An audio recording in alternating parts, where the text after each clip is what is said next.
Donc bonjour, aujourd'hui une petite vidéo pour parler des changements climatiques du passé et voir s'ils peuvent nous aider à comprendre le changement climatique aujourd'hui. Donc lorsqu'on se promène en France, on peut visiter les grottes préhistoriques et particulièrement la grotte de Chauvet ou la grotte de Rouffignac ou la grotte d'Arcy. Et dans ces grottes, on s'aperçoit que les artistes préhistoriques ont peint de nombreux mammouths, mais aussi des rhinocéros laineux et puis des bisons. Pourtant, ces animaux sont caractéristiques des climats froids, voire des climats très froids. Or, ces trois grottes ne sont pas du tout aujourd'hui situées dans les climats particulièrement froids, puisque la grotte de Chauvet est située dans le climat méditerranéen, la grotte de Rouffignac dans un climat océanique et la grotte d'Arcy dans un climat océanique dégradé. Alors, comment expliquer que nos hommes préhistoriques aient-ils peint des animaux de climat si froid? Les mammouths, on les connaît très bien puisqu'on a découvert de nombreux spécimens congelés dans les glaces de Sibérie, par exemple, et on sait donc que ce sont des animaux qui vivaient dans des climats très froids.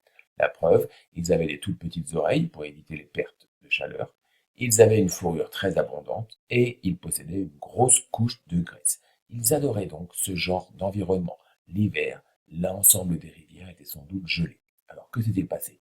La France était-elle si froide à cette époque? Où les hommes préhistoriques voyageaient-ils vers le nord à la recherche de ces animaux?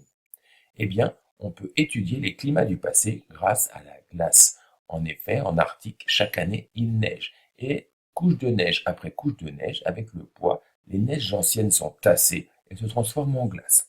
En creusant en profondeur, on va donc avoir accès à des glaces de plus en plus anciennes et on peut donc retirer ce qu'on appelle des carottes de glace pour pouvoir les étudier. Lorsqu'on étudie une carotte de glace, où on va retrouver donc de la glace âgée de 1000 ans, 2000 ans, 5000 ans, on peut voir qu'il y a des microbules. Et dans ces microbules, on peut analyser évidemment la quantité de CO2. En laissant fondre cette glace, on peut ainsi analyser la quantité d'un atome d'oxygène qu'on appelle un isotope 18, un oxygène lourd. Et on va donc avoir, grâce à ce rapport oxygène lourd sur oxygène normal, une idée précise de la température qu'il régnait à cette époque. On peut donc ensuite corréler ces deux données pour obtenir ce genre de graphique. Et on voit très bien qu'à chaque fois que la température a été élevée dans le passé, cela correspondait à des taux de CO2 élevés.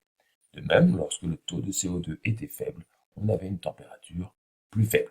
Alors vous allez me dire, c'est normal, le CO2 étant un gaz à effet de serre, plus il est présent dans l'atmosphère, plus l'effet de serre augmente et plus la température est élevée.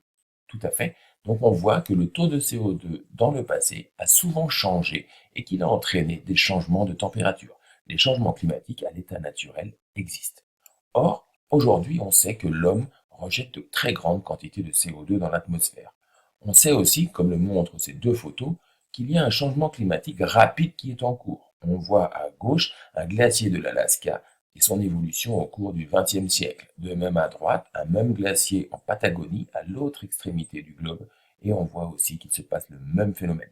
Nous avons donc affaire aujourd'hui à un réchauffement climatique global.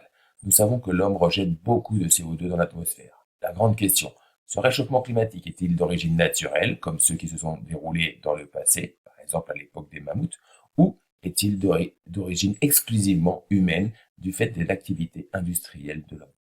Eh bien, nous essaierons de répondre à cette question dans une prochaine vidéo, en vous remerciant de votre attention.